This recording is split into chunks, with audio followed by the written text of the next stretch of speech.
दोस्तों नमस्कार। आपका भारत दर्शन 2.0 में स्वागत है।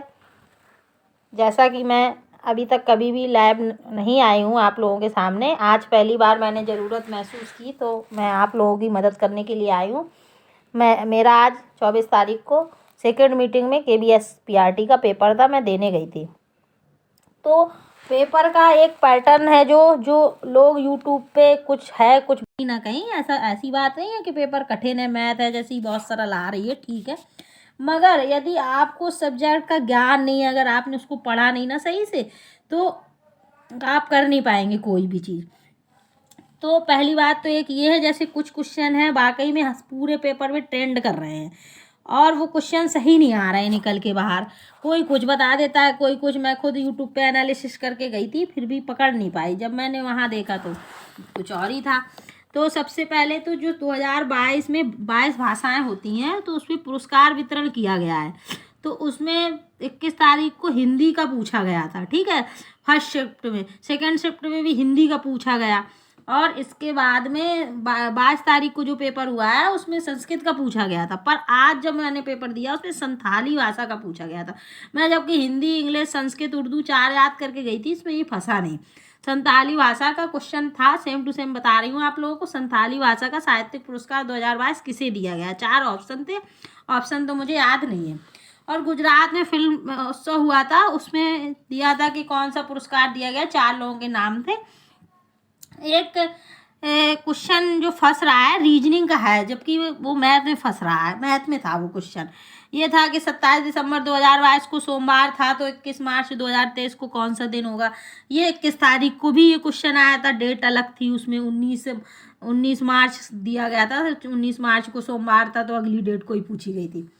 एक मैथ का ये क्वेश्चन था, एक वर्ग बना हुआ था, उसका चित्र मैं आप लोगों को दिखा रही हूँ। चित्र में दिया गया था कि इसमें कितने वर्ग होंगे। और एक रीजनिंग का ये क्वेश्चन था, PQRSYV इस प्रकार बैठे हैं कि R S के बाईं ओर है और Y S के बाईं से 5वें नंबर पे है, Y S के दाएं से 3रे नंबर पे है।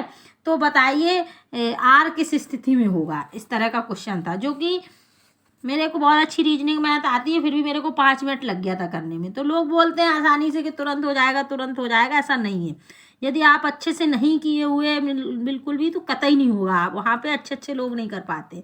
यहाँ का माहौल और पेपर दे के एनालाइज करना बहुत बड़ी बात होती है। तो आप लोग रीजनिंग को बिल्कुल भी हल्के में ना लें। रीजनिंग अच्छी आ रही है, ठीक आ रही है, बहुत कठिन तो नहीं, फिर भी ठीक आ रही है। और मैथ हाँ बिल्कुल सिंपल आ रही है। और रही GS की बात, GS और करंट अफेयर, GS बहुत अच्छी आ रही है। GS का एक क्वेश्चन था कि जो पूर्वी राज्य है ना, ये असम, मेघालय, त्रिपुरा, मिजोरम, ये पूर्वी राज्य को जो केंद्र सरकार ने है वो अधिक दर्जा प्रदान किया हुआ है। इनके कुछ जो नियम है वो लचलता से बनाए जाते हैं। हर चीज़ इनको मतलब अधिक बेनिफिट दिया जाता है। जैसे कोई भी केंद्र राज्य का खर्चा होता है तो 60-40 का हो गया है। 60% केंद्र सरकार करती, 40% राज्य सरकार। जबकि जो ये पूर्वोत्तर राज्य हैं, इनमें क्या है, इनमें 90% केंद्र सरकार करती है, 10% राज्य सरकार करती है। तो इसका एक क्वेश्चन था कि उसमें 3 राज्य पूर्वोत्तर के दिए गए थे, एक यहाँ पश्चिमी साइड का दिया गया था। तो इसमें दिया था कि मतलब कौन से में कौन इसके अधिकार के अंतर्गत नहीं आता है। अच्छा क्वेश्चन था ये। और मेरे को GS के क्वेश्चन तो याद नहीं। GS के 5 क्वेश्चन थे और पाँचों क्वेश्चन बहुत अच्छे थे। और करंट के भी बहुत अच्छे, मतलब इनका लेवल हल्का नहीं है, इनका लेवल बहुत अच्छा है इनका क्वेश्चनों का। और EVS है ना, जो EVS सब कह रहे हैं कि मतलब वही आ रहा है कि टोपिया का कहाँ होता है, लाल चींटी की चटनी कहाँ पाई जाती है, पूरा NCERT पढ़ें वो ठीक है, आ रहा है, मगर कुछ अपना सेंस बेस वहाँ लगाना पड़ता है। जो कि आज एक बांस से सवाल तो फंसा है कि जहाँ बांस है पानी बरसता है, वो कहाँ, कौन सा स्थान, असम था। बाकी तो ये कोई भी नहीं आया क्वेश्चन। मैं मतलब अपने सेंस से ही लगाना पड़े। सारे क्वेश्चन अच्छे क्वेश्चन थे। EVS के पढ़ा तो उसी के हिसाब से लगाया। एलिमिनेट करने के लिए थे कि कथन R का सत्य है या कथन R असत्य है, कथन A सत्य है, R असत्य है, कथन A R की व्याख्या करता है। इस तरह के क्वेश्चन थे। तो सेंस से ही लगेंगे। अगर आप सेंस अच्छा लगाएंगे वहाँ पे तो हो जाएंगे। आप बिल्कुल भी झांसे में ना आए कि मतलब बहुत सरल पेपर है, बहुत सरल पेपर है। देखिए मैं कम से कम जाने कितने एग्ज़ाम दे चुकी हूँ, मैं कई तरह के एग्ज़ाम क्वालिफाई किए हैं और मैंने भी दिया पेपर। तो जो वहाँ बैठ के 3 घंटे 2 पेपर, उसमें एनालाइज करो करो। देखिए क्या होता है, जैसे जीएस आ रही है, रीजनिंग आ रही है, मैथ आ रही है, हिंदी आ रही है, इंग्लिश आ रही है, सीडीपी आ रही, सीडीपी कई एरिया से आ रही। भैया एक इंसान का हर पार्ट कभी मजबूत हो ही नहीं सकता। हिंदी में अच्छा है तो वो इंग्लिश में करेगा, इंग्लिश में अच्छा है तो मैथ नहीं आएगी। और कोई भी सब्जेक्ट चाहे जितना सरल आ जाए, यदि आपको हर सब्जेक्ट अच्छे से नहीं आता है तो आप कर नहीं पाएंगे। तो मेरा मानना यही है, आप बिल्कुल हल्के में ना ले।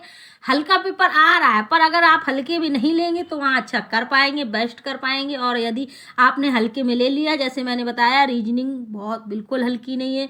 और जैसे ये मैंने बताया, ये PQRS वाला क्वेश्चन मैंने खुद 5 मिनट तक लगाया, जबकि मैथ मेरे को इतनी अच्छी आती है, मैं मैथ फिजिक्स से MSc की हूँ, फिर भी मेरे को 5 मिनट लग गए करने में, तब मैं कर पाई। मेरे को नहीं लगता कोई नॉर्मल इंसान जिसको मैथ रीजनिंग नहीं आती वो तुरंत कर पाता या कर भी पाया होगा।